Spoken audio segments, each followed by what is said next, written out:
Assalamualaikum warahmatullahi wabarakatuh.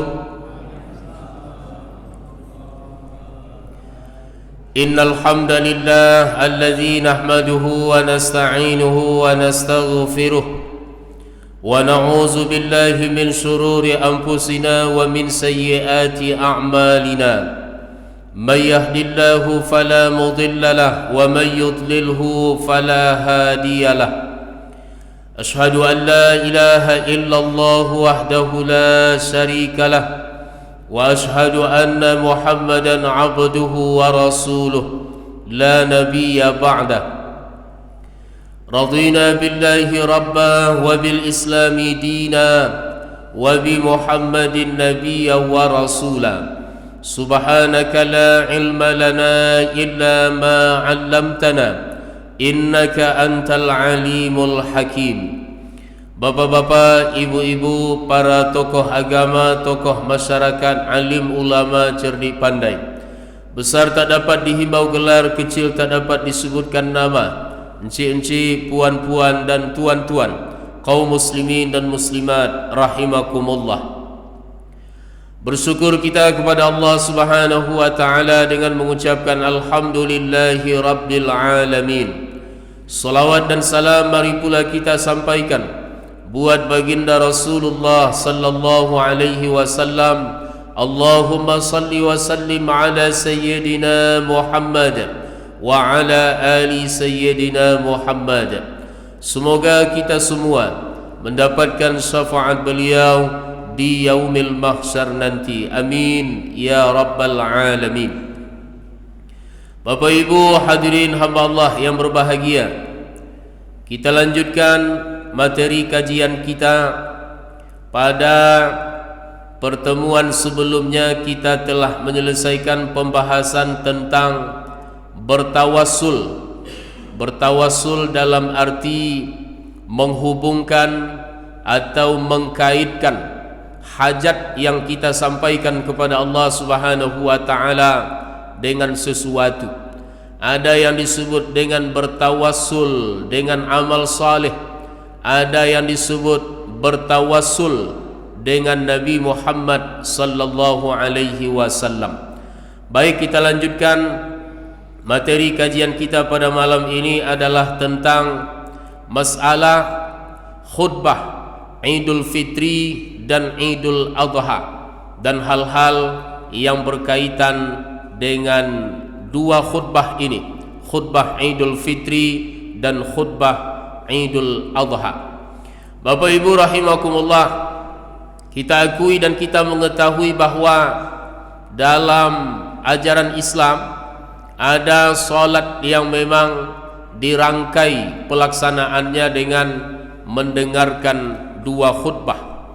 Ketika ada solat yang dirangkai dengan khutbah, maka mengikuti, mendengar, menyimak khutbah yang disampaikan oleh sang khatib itu adalah bagian yang tak bisa dilepaskan dari solat tersebut.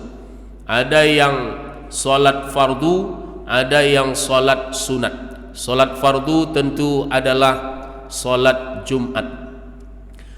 Saking pentingnya mendengarkan khutbah ini, sampai-sampai Nabi sallallahu alaihi wasallam menyebutkan dalam sebuah hadis beliau, apabila engkau mengatakan ansit, ansit artinya diam, kita katakan diamlah kepada kawan kita di saat khatib sedang berkhutbah, faqad laghauta, maka sungguh engkau telah lagha, kata Nabi sallallahu alaihi wasallam. Lagha artinya sia-sia, rusak ibadah Jumat kita.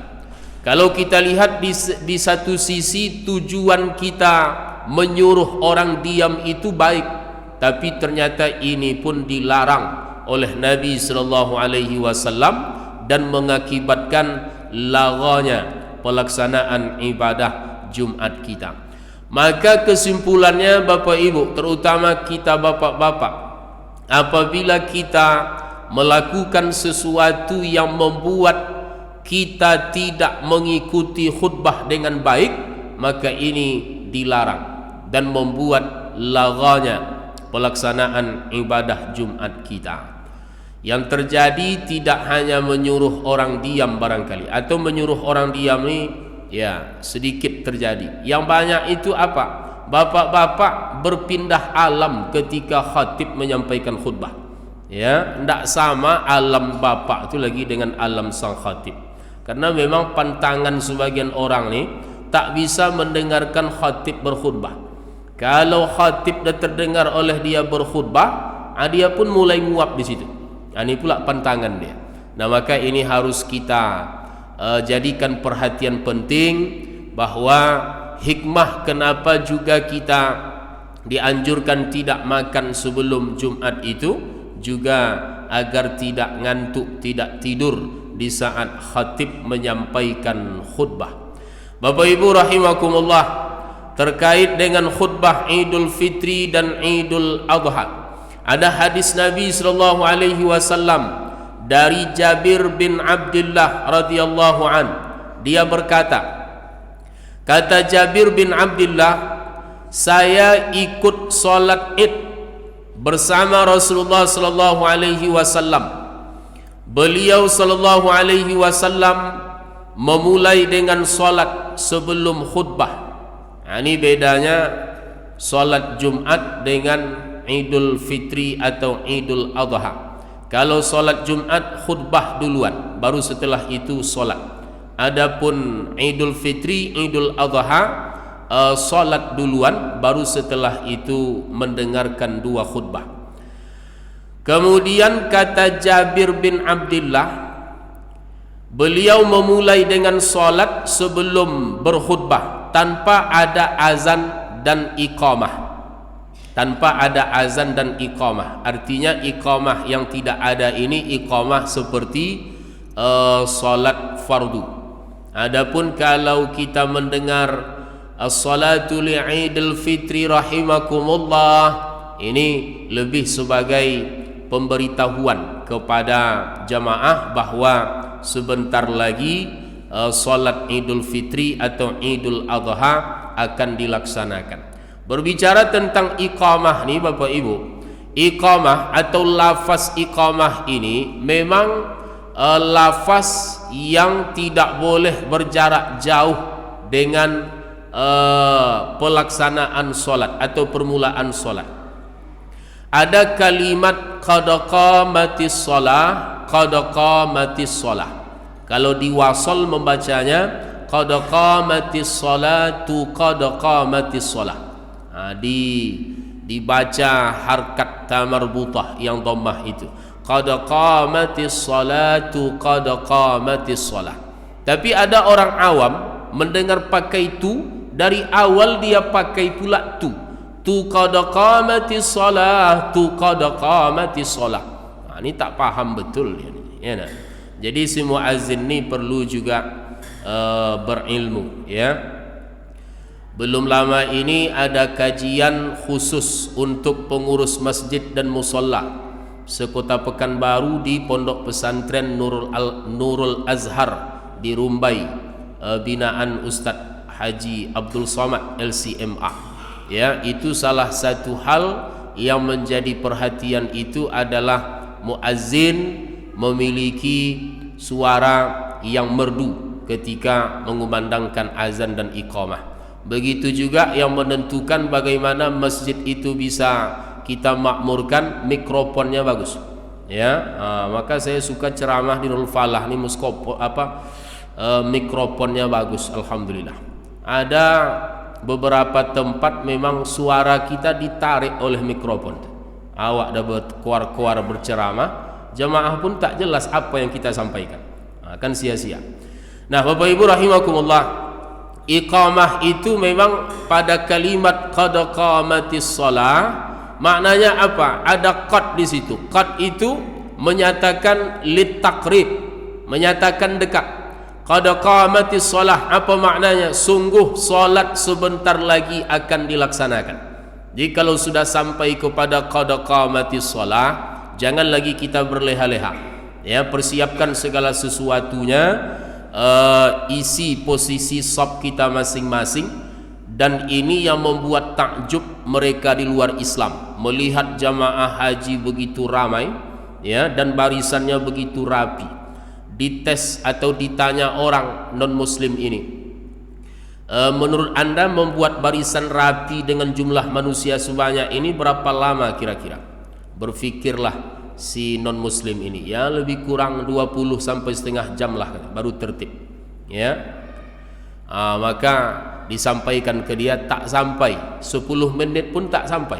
Ketika berkumandang iqamah itu, qad qamatis shalah, beberapa detik, beberapa menit setelah itu barisan solat kita umat Islam ini pun menjadi rapi. Dia pun takjub, ya. Maka ini sesuatu yang luar biasa, dan ini tentu kita bisa wujudkan ketika kita paham apa yang harus kita lakukan ketika iqamah itu sudah dikumandangkan. Ketika ada di beberapa tempat, dan ini memang biasanya setelah untuk solat-solat yang ramai seperti solat Id, ya, sudah diberi peringatan, as-salatul Idul Fitri rahimakumullah, tegak semuanya, tapi jauh jaraknya, sampai-sampai imam atau panitia pun menanyakan lagi ke jamaah, kepada ibu-ibu, ibu-ibu yang belakang dah siap? Belum pak, tunggu dulu agak 5 menit, ya. Nah, ini mestinya tidak terjadi, ya. Kalaupun kita ingin menertibkan dengan kalimat seperti itu sebelum iqamah dikumandangkan, ya, berdiri kita semua. Ini biasa juga terjadi untuk yang jamaahnya itu anak-anak sekolah, ya kan. Nah, maka suruh mereka membuat barisan dulu, baru setelah itu qamat, dan setelah qamat langsung pelaksanaan solat. Jadi artinya antara iqamah dengan pelaksanaan solat ini jangan berjarak jauh, karena itulah makna yang tersimpan pada qad qamatis shalah.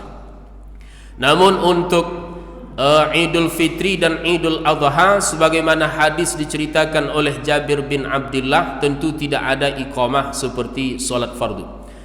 Kemudian Jabir melanjutkan, kemudian Rasulullah SAW tegak bertumpu kepada Bilal. Rasulullah SAW memerintahkan agar bertakwa kepada Allah. Tegak bertumpu pada Bilal ni maksudnya Nabi mulai tegak menyampaikan khutbah, ya, setelah pelaksanaan 2 rakaat solat Id.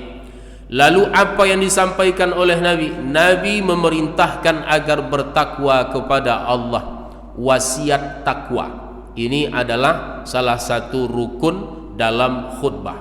Biasanya dengan kalimat usikum wa nafsi bitaqwallah.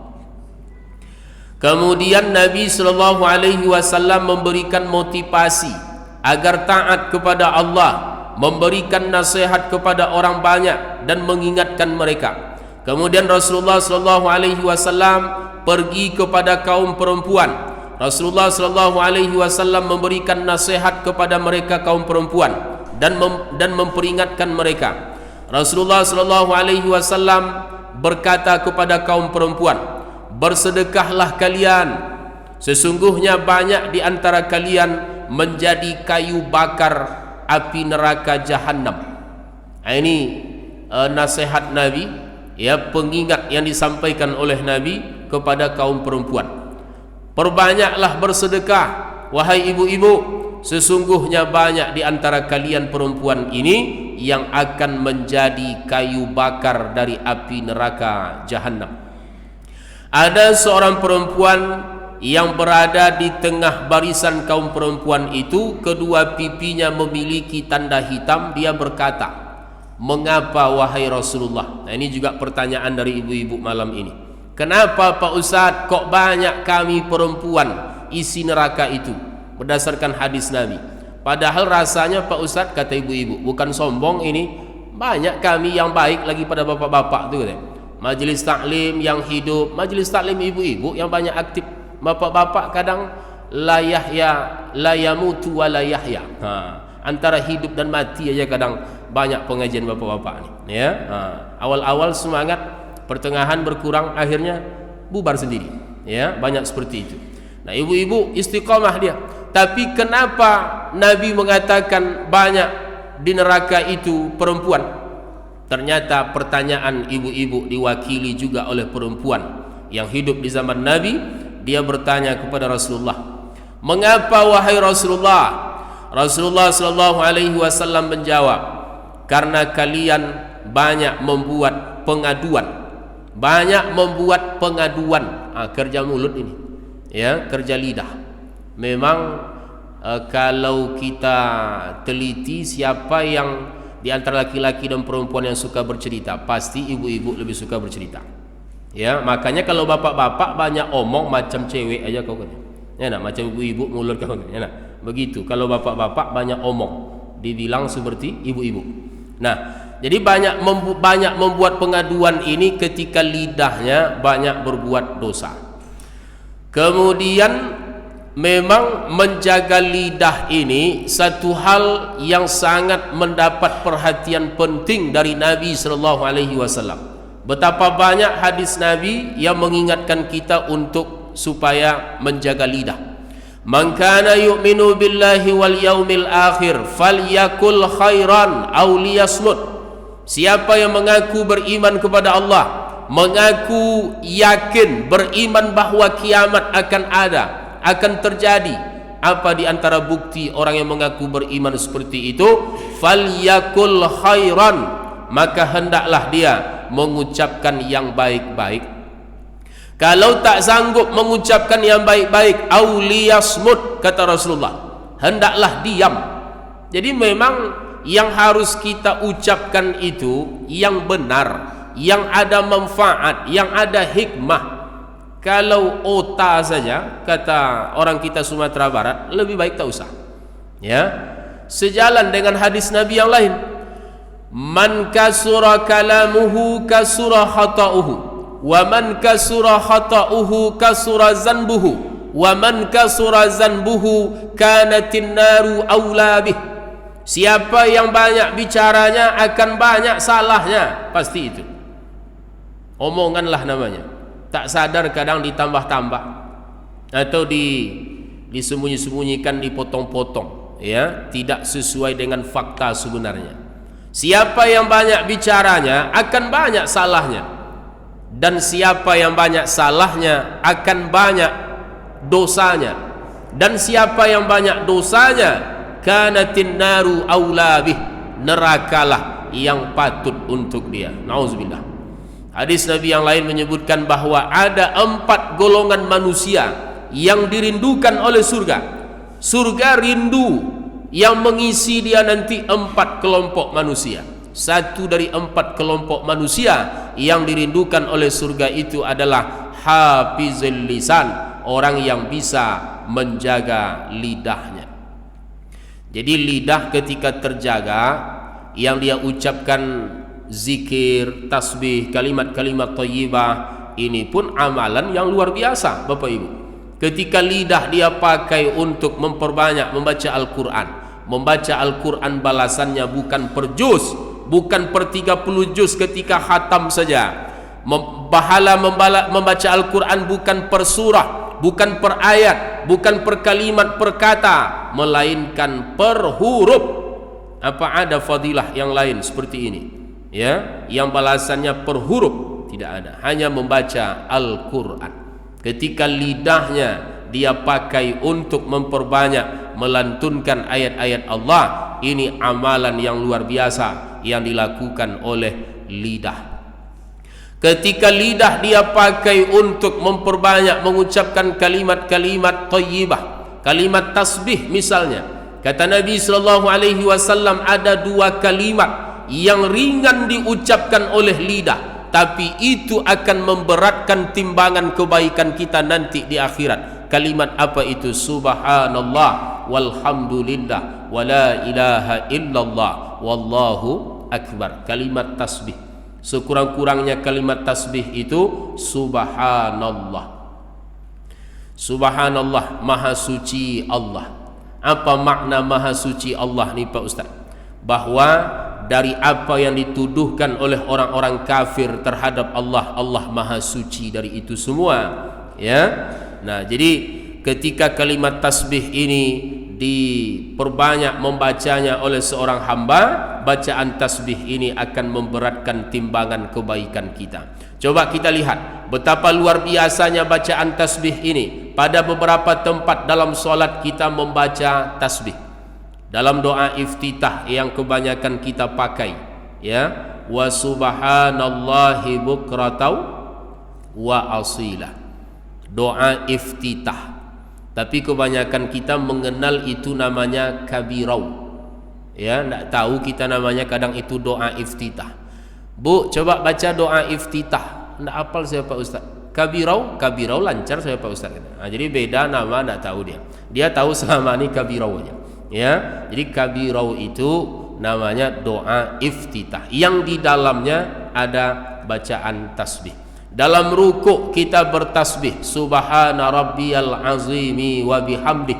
Dalam sujud kita bertasbih subhana rabbiyal a'la wa bihamdih. Di sela-sela takbir pada solat Id setiap rakaat kita bertasbih subhanallah walhamdulillah wa la ilaha illallah wallahu akbar. Ketika kita mendapat nikmat, ketika kita selamat dari bahaya, kita disunnahkan untuk melakukan sujud syukur. Apa bacaan yang dianjurkan untuk dibaca ketika kita melakukan sujud syukur? Tak lain adalah subhanallah walhamdulillah wa la ilaha illallah wallahu akbar. Ketika kita tak sempat melakukan solat sunat tahiyatul masjid 2 rakaat ketika masuk masjid, maka solat sunat tahiyatul masjid itu diganti dengan bacaan tasbih subhanallah walhamdulillah wa la ilaha illallah wallahu akbar. Ketika melihat sesuatu yang menakjubkan subhanallah. Dan bahkan dalam Islam ada satu solat yang langsung diberi nama dengan solat sunat tasbih 4 rakaat. Ya, total ada 300 kali tasbih yang kita baca dalam solat itu. Ini menunjukkan bahwa kalimat atau bacaan tasbih ini bacaan yang luar biasa. Perbanyaklah melapaskan bacaan tasbih. Ya, jadi lidah ni tergantung kita. Jadi ketika lidah terjaga, amalan yang dibuat oleh lidah ni sederhana bentuknya, tapi balasannya luar biasa. Sebaliknya ketika lidah tidak terjaga, dosa yang dilakukan oleh lidah ini pun maha dahsyat. Ya, orang berbantah-bantah, tak bertegur sapa bertahun-tahun lamanya, itu karena lidah. Bahkan orang bisa berbunuh-bunuhan, itu karena lidah. Jadi bahaya ketika lidah tak bisa dijaga. Nah, tambah lagi sekarang kita hidup di zaman teknologi, maka kerja jari jemari kita ketika bermedsos, ya, aktif di dunia maya, ini juga sama. Hati-hati, jangan asal komen, jangan asal posting saja. Kemudian ini alasan ketika ada perempuan bertanya, kenapa kami yang banyak di neraka itu Pak Ustaz? Karena banyak kalian yang membuat pengaduan. Kemudian alasan kedua dari Nabi, dan banyak dari kalian yang melawan kepada suami dalam pergaulan rumah tangga. Banyak dari kalian yang melawan kepada suami. Ini kata Nabi kepada perempuan pada zaman itu, ibu-ibu. Mudah-mudahan jamaah ibu-ibu, jamaah Nurul Falah ini tidak. Ya, nah, insyaallah istri-istri solehah semuanya. Memang ada tipe istri itu macam itu. Suami itu dalam kendali dia, dan dia pun bangga. Kata ibu tu, saya, ya Pak Ustaz, ayah anak-anak ini tak berkutik dengan saya. Pulang langsung tu Pak Ustaz. Tak bisa macam-macam kata. Ya, inilah bapak tu akhirnya pun ikut dalam persatuan SSTI, suami-suami takut istri. Nauzubillah. Jangan bangga pula ibu kalau bapak masuk persatuan itu. Itu melawan kodrat itu. Nauzubillah. Sampai makan hati berulam jantung, kata orang bapak tu, bertambah kurus bapak tu. Rupanya makan hati karena perangai bininya. Nauzubillah. Dalam sebuah riwayat disebutkan oleh Nabi sallallahu alaihi wasallam, ketika seorang istri meninggal, seorang istri wafat, lalu suami yang ditinggalkan bersedih, betul-betul bersedih bapak ni, karena istrinya yang meninggal ni solehah, istri yang taat, istri yang patuh, iman akhlaknya bagus. meninggal istri yang solehah macam ini, bersedih bapak tu. Ya, betul-betul bersedih. Apabila seorang istri meninggal, suami yang ditinggalkannya bersedih. Coba lihat ketika Khadijah wafat, saking bersedihnya Nabi itu sampai-sampai nama tahun saat itu disebut dengan Amul Huzni, tahun kesedihan, tahun duka cita. Jadi kalau kita bertanya, kenapa begitu betul Nabi bersedih dengan wafat Khadijah ni Pak Ustaz? Apakah Nabi tak percaya dengan kullu nafsin za'iqatul maut? Setiap yang bernyawa pasti akan mati. Jangankan tak percaya, yang menyampaikan wahyu itu Nabi. Kullu nafsin za'iqatul maut. Lalu kenapa Nabi sangat bersedih karena meninggalnya Khadijah, sampai-sampai nama tahun pun disebut dengan tahun kesedihan? Ya, walaupun memang menyusul pula setelah itu wafat pamannya yang bernama Abu Talib. Nah, jadi kalau ditanya seperti itu, alasan Nabi begitu bersedih ditinggal wafat oleh Khadijah itu karena sosok Khadijah yang luar biasa. Perjuangan Khadijah untuk membantu dakwah Nabi untuk agama Allah yang luar biasa. Ya, Nabi mengatakan baiti jannati, rumahku laksana surga bagiku. Itu kenapa? Juga salah satu alasannya andil dan peran Khadijah dalam rumah yang luar biasa. Satu hal yang tak pernah ditinggalkan oleh Khadijah ni, ibu-ibu Khadijah zaman now, ya. Satu hal yang tak pernah ditinggalkan oleh Khadijah tu, tegak berdiri menyambut Rasulullah pulang. Setiap Rasulullah pulang ke rumah, tegak berdiri menyambut Rasulullah. Kan banyak yang terlanggar oleh Khadijah sekarang ni. Ya nak, Khadijah sekarang suami pulang, kadang Khadijah tu tak ada di rumah. Ya nak, bapak tu pun bertanya kepada anak, mana mama? Anak pun tak tahu, entah kata. Lupa dah menggosip di tetangga. Ya nak, ataupun ke mana. Nah, jadi macam-macam. Ada juga Khadijah sekarang ni, suami pulang, dia asik dengan sinetron Suara Hati Istri. Ya kan? Suami pulang, pulanglah. Makan-makanlah, mandi-mandilah. Nah, jadi ini satu alasan kenapa Nabi mengatakan baiti jannati, rumahku terasa seperti surga olehku. Jadi rumah Nabi itu kita tahu sederhana Bapak Ibu, terbuat dari pelepah kurma. Ya, tempat tidur Nabi juga seperti itu. Berjejak berbekas pipi Nabi ketika bangun tidur. Tapi dengan kondisi yang faktanya sederhana itu, Nabi merasakan bahwa ketika berada di rumah seperti sedang berada dalam surga.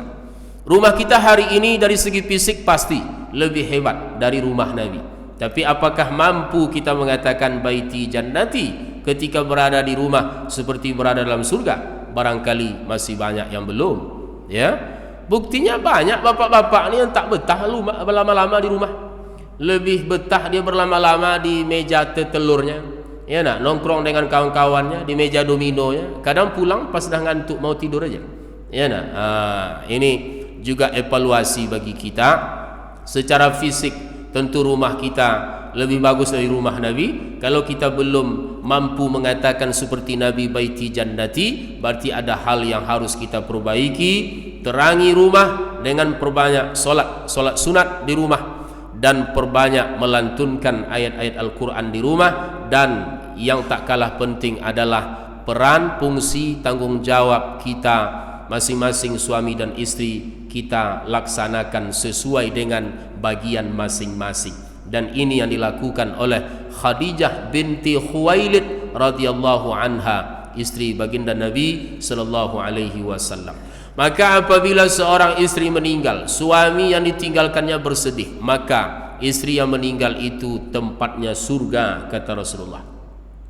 Tapi apabila meninggal seorang istri, lalu suami yang ditinggalkan ini bersedih juga, tapi sebelah mata menanginya, Pak. Ya nak, sebelah lagi menengok pengganti mana. Atau bahkan ketika istrinya meninggal, bapak ni setelah pulang keluarga istrinya, dia pun masuk kamar sujud syukur bapak. Alhamdulillah ya Allah, engkau kabulkan juga doa saya selama ini. Ya nak, dah lama bapak tu minta bininya tu mati. Ya kan? Nauzubillah. Ketika seperti ini kenyataannya, maka tanda bahwa istri yang meninggal itu tempatnya neraka. Ini Pak Ustadz nyerang kami aja nih Pak Ustadz. Bukan, ya nah. Ini terkait dengan apa yang dikatakan oleh Nabi tadi, kenapa banyak perempuan dalam neraka itu. Salah satu alasannya ini, bahwa tingkat kepatuhan seorang istri kepada suami melebihi tingkat kepatuhannya kepada orang tua kandungnya. Kadang ibu-ibu sekarang protes dia, suami macam mana dulu Pak Ustaz kata. Ya, suami dulu di zaman Nabi itu tak sama dengan suami sekarang nih Pak Ustaz kata. Suami sekarang tak tahu dengan kewajiban. Kadang pulang sesuka dia saja. Apalagi Piala Dunia nih Pak Ustaz. Banyak suami yang pulang pagi kata. Itu kadang status ibu-ibu di medsos tu kadang. Kapan Piala Dunia ni berakhir? Kawan ni pulang pagi terus nih kata. Ya nah. Ini mari kita bijak ya, jangan sampai melalaikan hal yang menjadi kewajiban kita.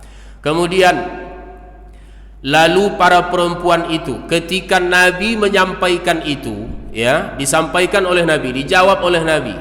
Ketika ada yang bertanya, kenapa banyak kami perempuan di neraka ya Rasulullah? Dua alasan Nabi sampaikan.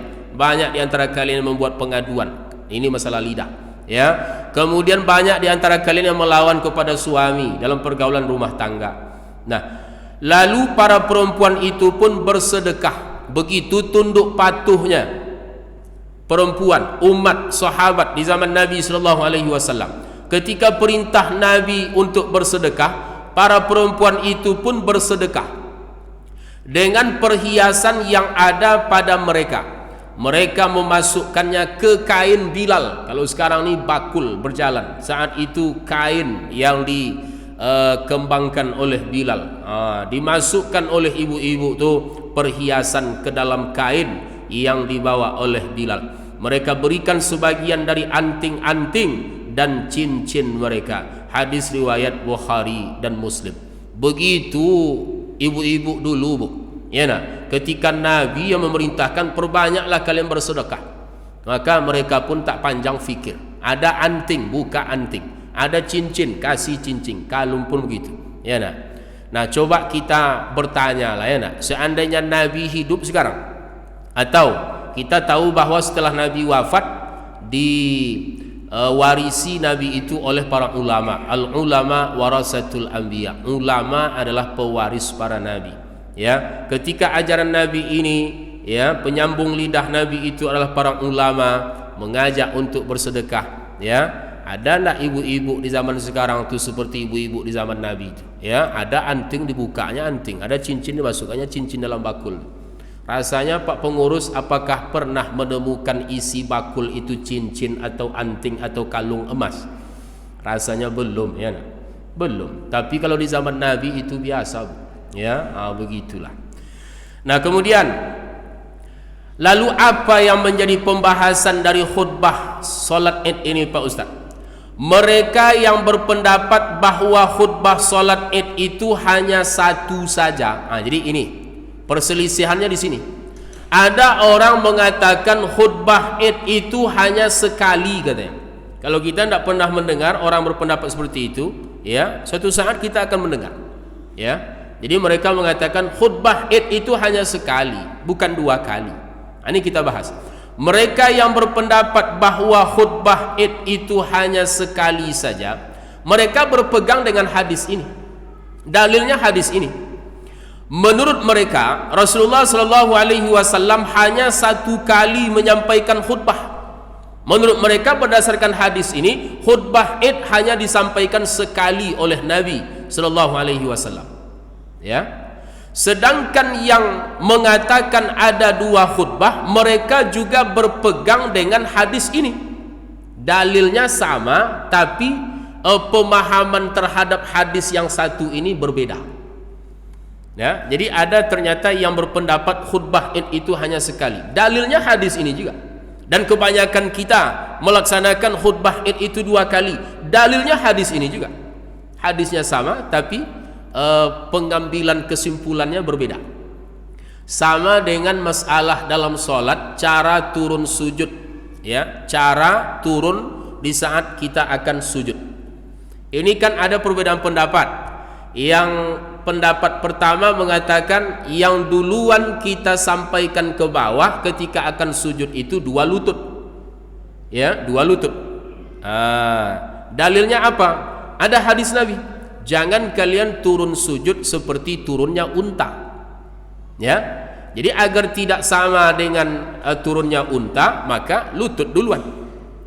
Ada pendapat yang kedua mengatakan yang duluan kita sampaikan ke bawah ketika akan sujud itu dua tangan. Dalilnya juga hadis ini.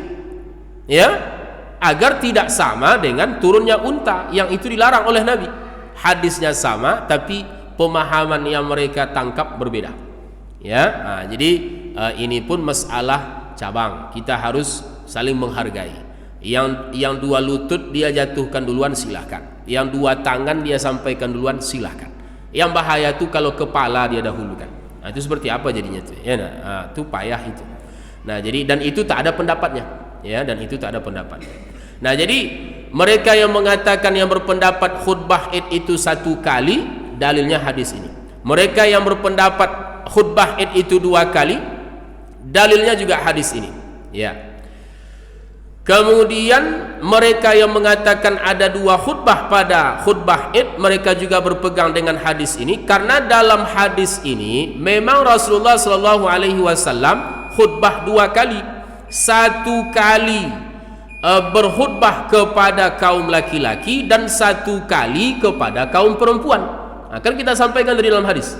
Pertama Nabi berkhutbah kepada kaum laki-laki. Lalu Nabi setelah itu berkhutbah kepada kaum perempuan. Mereka yang mengatakan khutbah Id itu dua kali juga mengkiaskan kepada khutbah Id dengan khutbah Jumat yang terdiri dari dua khutbah. Jadi pendapat yang mengatakan khutbah Id itu dua kali mengkiaskan kepada khutbah Jumat. Mengkiaskan artinya menyamakan ya dengan khutbah Jumat yang juga dua kali. Ya, khutbah pertama dan khutbah kedua.